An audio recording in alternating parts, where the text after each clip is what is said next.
Australia's cafe culture is proving a hit with a growing number of young overseas food lovers, mainly students and travellers from China. They're prolific on social media, taking photos of the latest taste sensations and then showing them off around the world. And as Jason Om discovers, they're prepared to queue to get what their stomachs desire.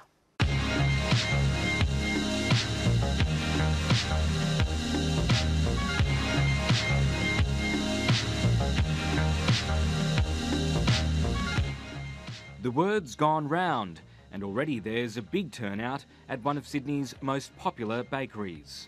Of course, lining up for food in the hip inner city is entirely normal, and there's only really one item they're here for. The watermelon cake. Yeah, it's the best. Can you get this in China? Oh no, of course not. When I go back to my country, I missed it very much. You missed the watermelon cake? Yeah. These three travellers from Singapore had the cake on their itinerary. Well, it's part of our planned trip to actually come here and try some of the well-known eating places in Sydney. So yeah. So where else are you going? As in after this, where are we going? Surrey Hills. Surrey Hills.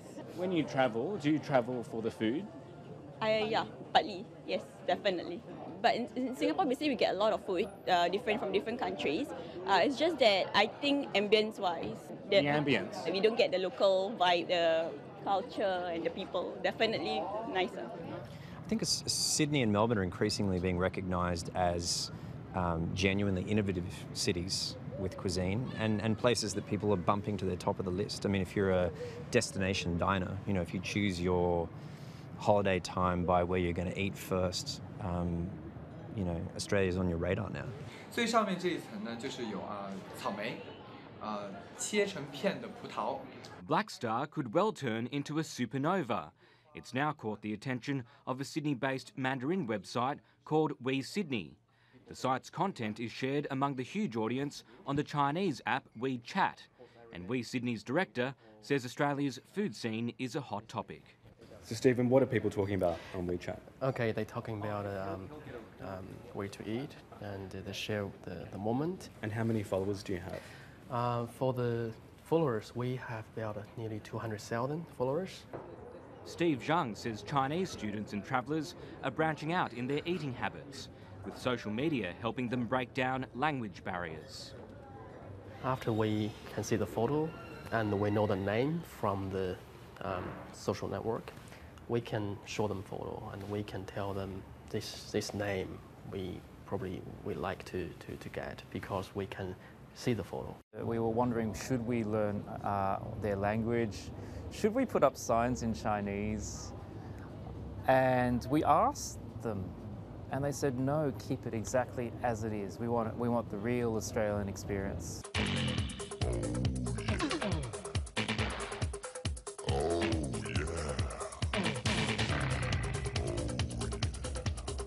Yeah, because we are from China, it's quite different from the food in Sydney. It's quite different from China. Yeah, we just can't have the brunch in Sydney. Yes. Because in China, we don't have the chance to have brunch. Over at Brewtown, food as food porn is the norm.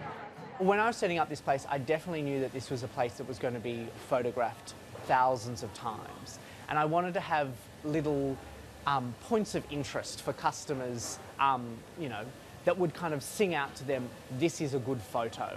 You take photos of your food. Why do you do that? I want to show off to my friend in China. What do your friends say online? They feel jealous and they say that if they come to Australia, come to Sydney, they also want me to take them to this place. We've had so many tourists come here the past 5 days with our global response. We've become a global sensation overnight. It's been phenomenal. The biggest one, which has sort of blown everyone away, there's a social media site called 9gag, and he's got about 18.4 million followers. He's actually posted the photo, and we've received around 650,000 likes. Ready, steady, smile. An Australian food blogger who's watched the number of overseas diners grow is Eileen Chai. She's a destination diner herself, Instagramming her way between Hong Kong and Sydney. Hong Kong is like a second home to me, and there's a lot of food that I miss there that isn't available here, and so I'd go back and forth. So you've got friends in Hong Kong? Yeah, as of course, well. yeah. So, and what do they say? So they're really interested to try because they see a lot of things on Instagram as well. So we interact on Instagram a lot, and they'll come here and they'll seek out, you know, something that's really popular here or something that looks good. I think most of the things that they see are something that looks very photogenic, and they'll come here and they'll want to take a photo of that and try it. Can you hold the side of the plate? Yep. I'll show you how. I'll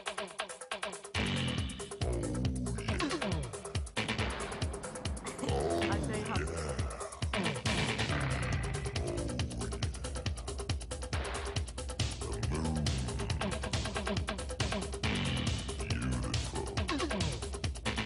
So how much time do you actually spend on this as opposed to eating? Hopefully not too long because food does go cold, so you wouldn't want to leave it out for too long.